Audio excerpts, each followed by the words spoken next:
More than 100 activists aboard aid ships bound for Gaza were taken to the Greek island of Crete on Friday after Israeli forces seized their vessels in international waters near Greece.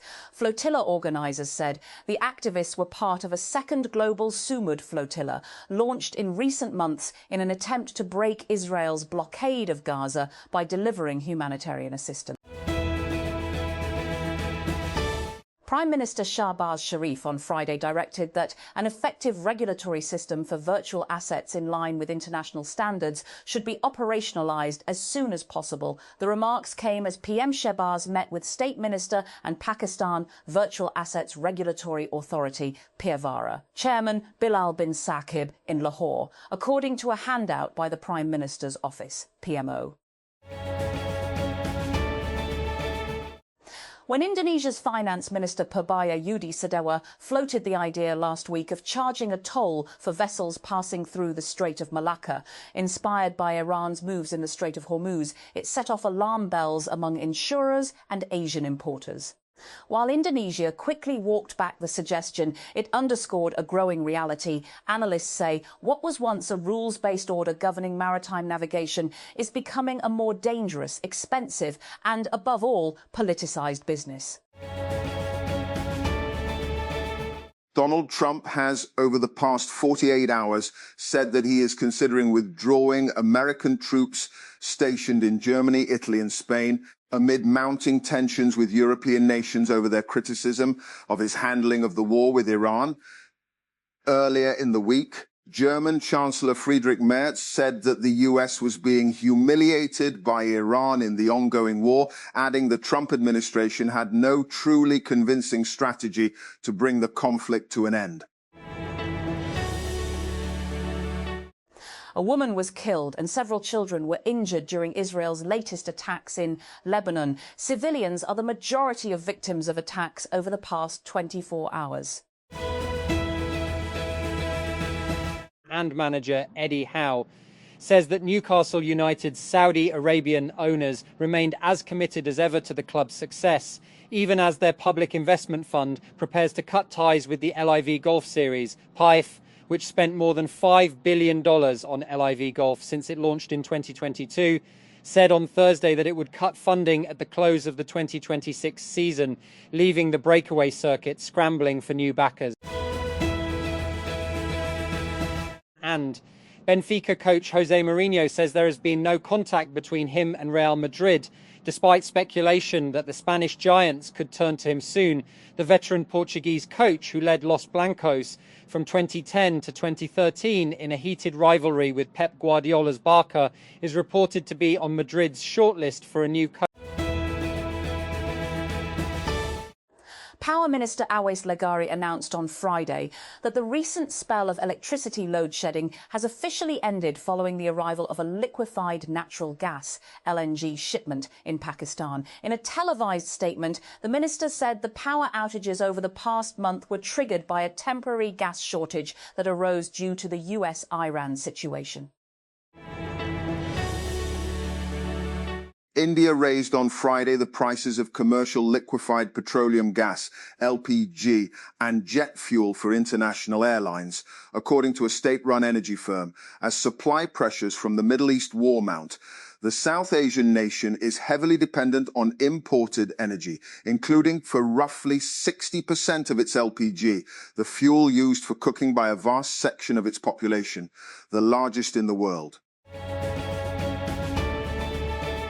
The US war on Iran has boosted prices of globally traded natural gas by throttling exports from the Gulf. In West Texas, gas is so abundant that some producers must pay to have it taken away. The war and Iran's attacks on Gulf energy producers have halted 20% of global liquefied natural gas, LNG, supply.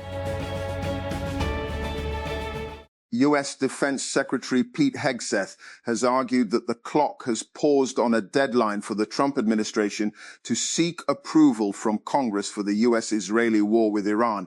Hegseth was responding to questions from members of the Senate or upper chamber on Thursday.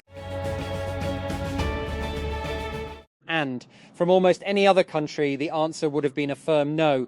But when the United Arab Emirates came under a relentless Iranian attack during the US-Israeli war on Tehran, Israel agreed to deploy one of its most sensitive military systems. And Prime Minister Benjamin Netanyahu secretly ordered the Israeli military to send an Iron Dome interceptor battery and soldiers to operate it to the UAE after a call with President Sheikh Mohammed bin Zayed Al Nahyan, and a move that demonstrates just how far ties have come. The head of a Greek Orthodox church in Jerusalem has condemned a brutal attack on a nun in the city earlier in the week and warned of growing concerns over the future for Christians living in the Holy Land. Archbishop Attala Hanna said on Facebook that the attack on a nun escalating violations against Christian institutions in the city. Another major increase in petroleum prices, including petrol and diesel, has been challenged in the Federal Constitutional Court. The petition names the government of Pakistan and the Secretary of the Establishment Division as respondents. Researchers have developed a solar-powered approach that can convert plastic waste into fuel similar to petrol and other chemicals. This is a completely new way to curb plastic pollution by converting it into clean energy. The study was led by University of Adelaide PhD researcher Xiao Lu. The team followed a process that uses sunlight to transform discarded plastics into hydrogen, syngas and other valuable chemical products. The Pakistan Telecommunication Authority, PTA, has directed internet service providers, ISPs, to improve their services after detecting slow internet across 31 major cities, including Azad Jammu and Kashmir, AJK, and Gilgit-Baltistan, GB. PTA made these remarks in its Quality of Service QoS assessment of fixed-line broadband networks for Q1 2026. Italy has raised the financial proof requirement for international students applying for a study visa for university enrollment to $10,179.85 per year, according to the latest official procedures published on the Universitali portal. The updated requirement applies to international students seeking a study visa for university enrollment, also known as a National Type D visa, for higher education courses in Italy.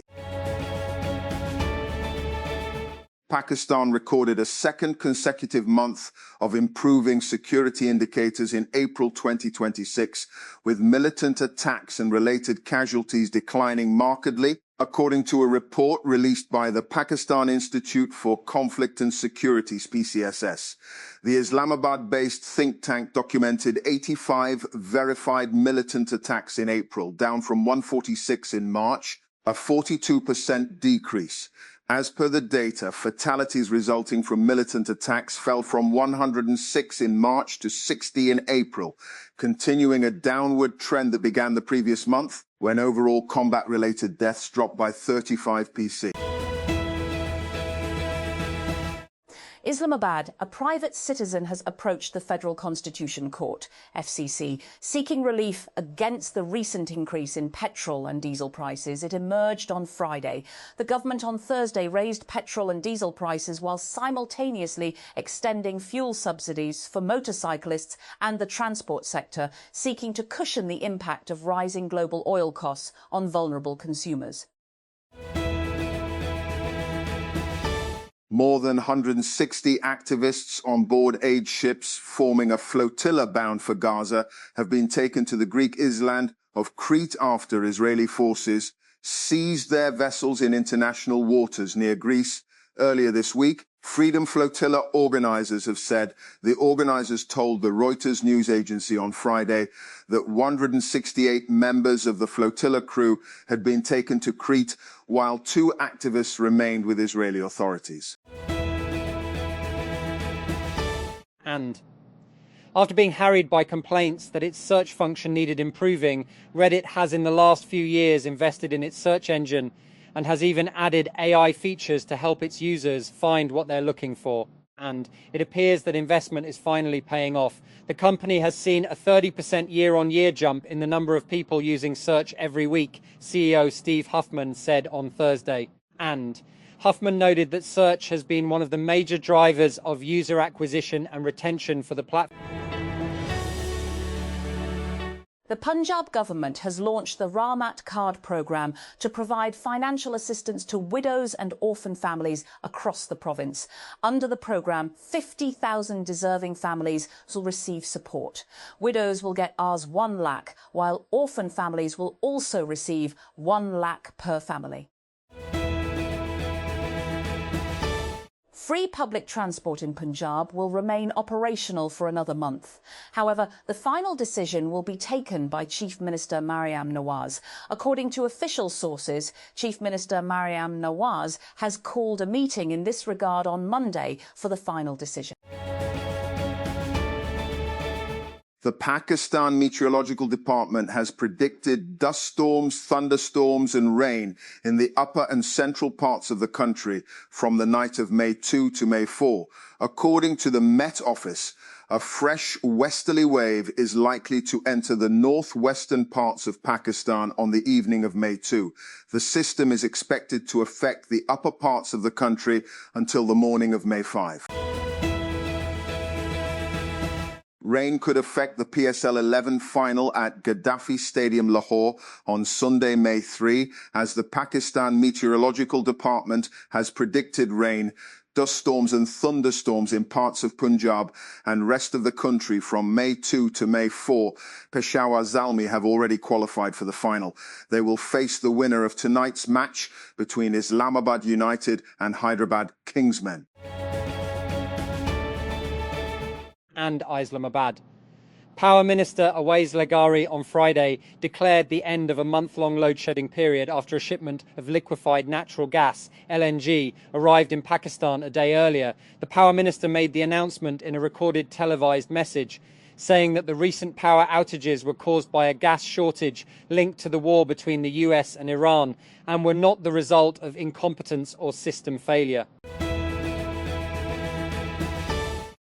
Islamabad. The Federal Constitutional Court, FCC, has ruled that the customary practice of nominating or recognising a chieftain Sardar by members of a tribe does not vest such an individual with the legal authority to attest local certificates, domicile certificates or computerised national identity card, CNC applications. The observations came while rejecting a petition filed by a self-proclaimed tribal chieftain seeking his recognition as the Sardar of the Karoti tribe. Lindsay Foreman says she is keeping sane by reading, doing laps of the prison yard, and when she can, practicing yoga. Exercise, she says, has always been her salvation. But after 16 months in jail in Iran, Lindsay admits she is struggling. Brazil's Congress has overturned a veto of a bill that would dramatically reduce former President Jair Bolsonaro's prison sentence for plotting a coup after he lost the last election. Last year, Bolsonaro was sentenced to 27 years in jail for his attempt to cling to power after losing the 2022 elections to Luiz Inácio Lula da Silva. The interruption to supplies of fertiliser and its key ingredients due to the war in Iran could cost up to 10 billion meals a week globally and will hit poorest countries hardest, according to the boss of one of the world's biggest fertiliser producers. Svein Tore Holster, chief executive of Yara, told the BBC that hostilities in the Gulf, which have blocked shipping through the Strait of Hormuz, are jeopardising global food production.